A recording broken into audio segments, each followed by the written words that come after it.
Chicken রেশমি কাবাব নামটা শুনেই একটা রেশমের মতন অনুভূতি মনে হচ্ছে। এতটাই টেস্টি, এতটাই মজার আর একদম নরম সফট তুলতুলে একটা চিকেন রেশমি কাবাব। এতটাই টেস্টি বন্ধুরা, না খেলে কেউ বিশ্বাস করতে পারবেন না যে এতটাই টেস্টি হয় চিকেন রেশমি কাবাব। তো চলুন চিকেন রেশমি কাবাবটা আমি কিভাবে তৈরি করেছি দেখে নেওয়া যাক। নমস্কার বন্ধুরা, সরস্বতী কুকিং চ্যানেলে আপনাদের সবার স্বাগত। দেখুন এখানে আমি বোনলেস চিকেন নিয়েছি। এখানে নিয়েছি আমি 500 গ্রাম চিকেন। আর চিকেনটাকে দেখুন আমি এই যে টুকরো টুকরো করে নিয়েছি। তো সবার প্রথমে আমি চিকেনের ভিতরে দিয়ে দেব হাফ পাতিলেবুর রস। পাতিলেবুর রসটা দিয়ে আমি ভালো করে চিকেনটাতে মিশিয়ে নেব।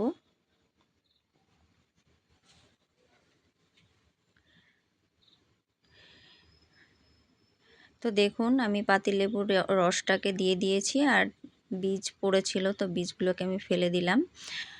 তো এখন আমি এর ভিতরে দিয়ে দেব স্বাদ মতো লবণ। এরপর আমি এর ভিতরে দিয়ে দেব আদা, রসুন আর কাঁচা লঙ্কার পেস্ট।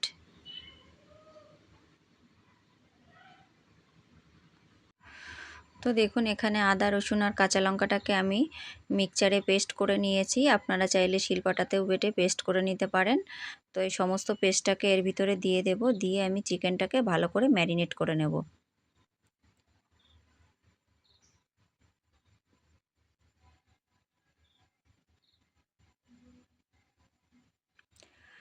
তো দেখুন হাত দিয়ে ভালো করে চিকেনটাকে ম্যারিনেট করে নিতে হবে। যতটা ভালোভাবে আপনি ম্যারিনেট করবেন ততটাই কিন্তু চিকেনের ভিতরে মশলাগুলো যাবে।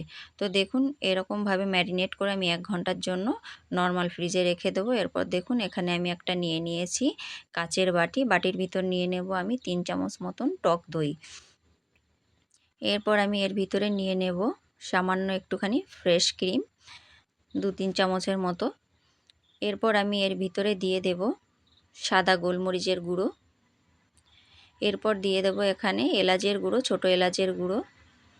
এরপর এখানে দিয়ে দেব জায়ফল একটুখানি গ্রেট করে দেব। এরপর আমি এর ভিতর দিয়ে দেব গরম মশলা গুঁড়ো। আর যতটা আমি মশলা আর দই নিয়েছি সেই হিসাবে আমি সামান্য একটুখানি লবণ দিয়ে দেব। দিয়ে আমি ভালো করে এটাকে ফেটিয়ে নেব। সমস্ত মশলা আর দইটাকে আমি একসাথে মিশিয়ে নেব।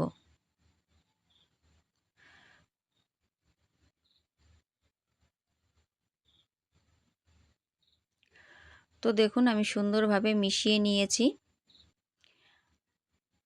এরপর আমি যে চিকেনটাকে ম্যারিনেট করে রেখেছিলাম, তো সেই চিকেনটাকে আমি ফ্রিজ থেকে বের করে নিয়েছি। এখন এই চিকেনের ভিতরে এই দইয়ের পেস্টটা আমি সমস্তাই দিয়ে দেব। তো দেখুন সমস্ত দইটা আমি এর ভিতরে দিয়ে দিয়েছি। এবার এটাকে আমি ভালো করে ম্যারিনেট করে নেব।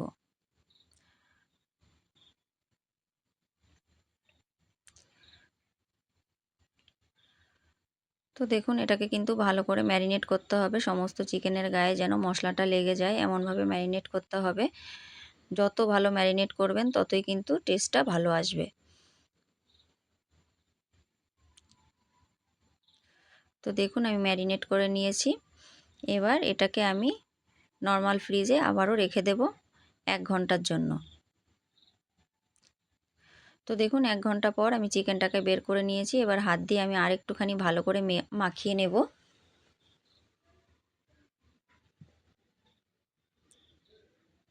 এরপর দেখুন আমি দুখানা এখানে স্টিক নিয়েছি।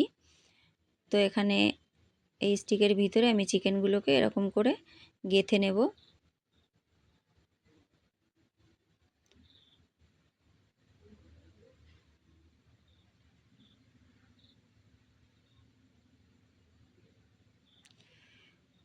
তো দেখুন এরকমভাবে সুন্দরভাবে গেঁথে নিতে হবে।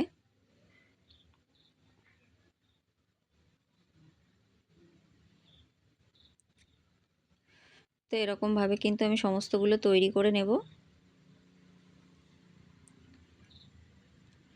তো আরও একটা আমি এরকমভাবে একইভাবে তৈরি করে নিচ্ছি।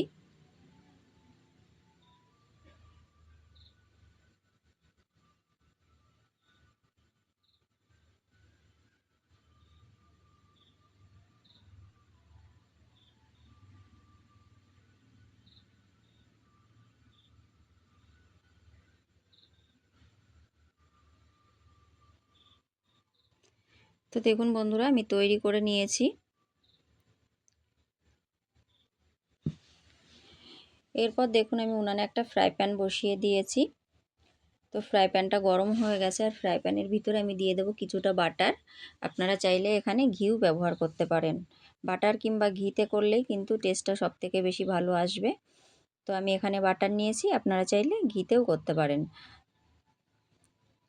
তো আমি চিকেন স্টিকগুলো দিয়ে দিয়েছি প্যানের ভিতর, বাটারটাকে গরম করে। এবার এটাকে কিন্তু আমি উল্টে পাল্টে ভালো করে নেড়ে চেড়ে এটাকে সেঁকে নেব।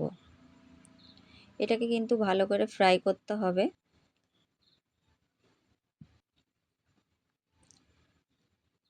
তো দেখতেই পাচ্ছেন কালারটা কিন্তু খুব সুন্দর এসেছে।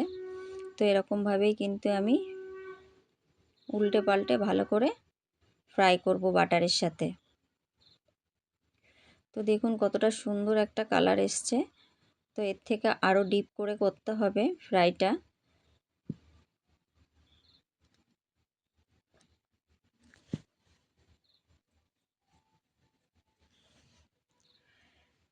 তো দেখুন এই যে আমি সুন্দরভাবে ফ্রাই করে নিয়েছি, আর এটা কিন্তু রেডি হয়ে গেছে। এবার আমি প্লেটে তুলে নিলাম।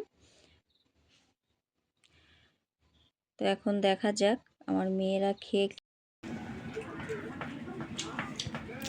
কেমন হয়েছে।